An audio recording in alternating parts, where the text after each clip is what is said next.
Hi, I'm Michelle from Michelle's Romantic Tangle, and this flip through video is going to be Jayne Netley Mayhew's cross-stitch animal collection.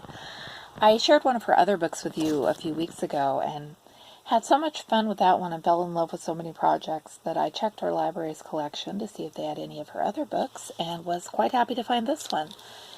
This one, I think the publication date was... I looked before I started filming and then immediately forgot. It is 2002. I checked online and this one appears to be out of print, but there are still lots of inexpensive copies available.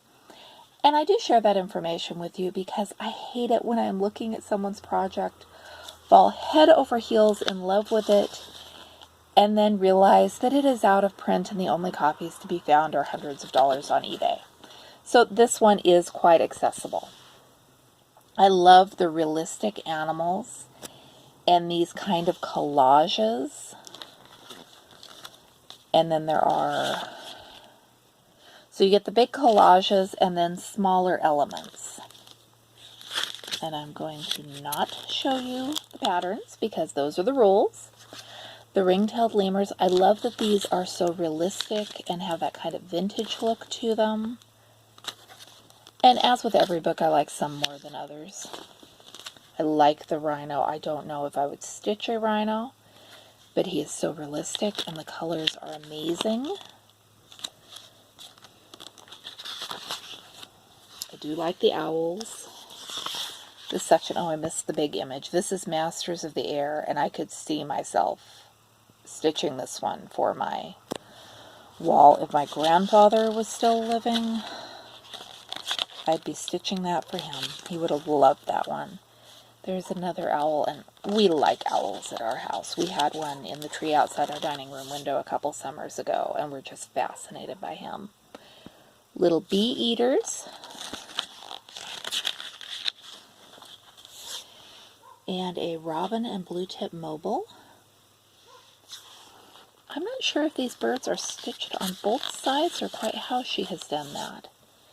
Here's forest creatures. That's another one that I really like. Again, the realism and the fact that the animals are kind of gathered by what they are, their habitat or region or whatever you want to call it. Something about the face of this one I don't know why. I don't love that one. It's one of the few in this book that I don't love. I do love the foxes. And the red stag. Oh, those are the same foxes finished as a pillow. And the ocean life. I don't know if the jellyfish show up well. Wouldn't those look amazing stitched on a dark fabric? And I love the details of the shading of the hermit crab. I could totally see myself stitching for him. And this is another book that I'm going to wind up buying myself a copy. It's Baby Turtles. And even more than the baby turtles, for no reason at all that I can possibly explain, I love this mackerel shoal. I would buy this book so that I always had the possibility of someday stitching this, although the reality is I probably wouldn't stitch it. Humpback Whales. And, oh, they've taken sections of the turtles and the mackerel shoal and put them on towel. What do you call that stuff you put on towel? Stitchable ribbon? And polar wildlife.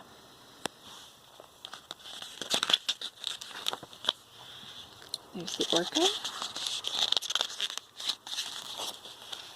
And the wolf. And the penguins.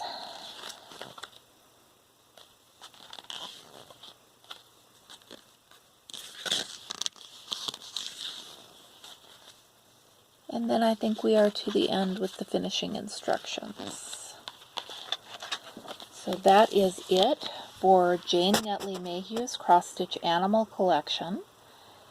Again, this one is out of print, but there are still, as of when I am filming this in August 2019, there are lots of inexpensive copies available online. Once again, I am Michelle with Michelle's Romantic Tangle. Thank you so much for watching. And if you enjoy these flip-throughs, please consider subscribing. I'm trying to do them on a regular basis, along with my thrifting videos and stitching videos and quilting videos. I will see you again soon.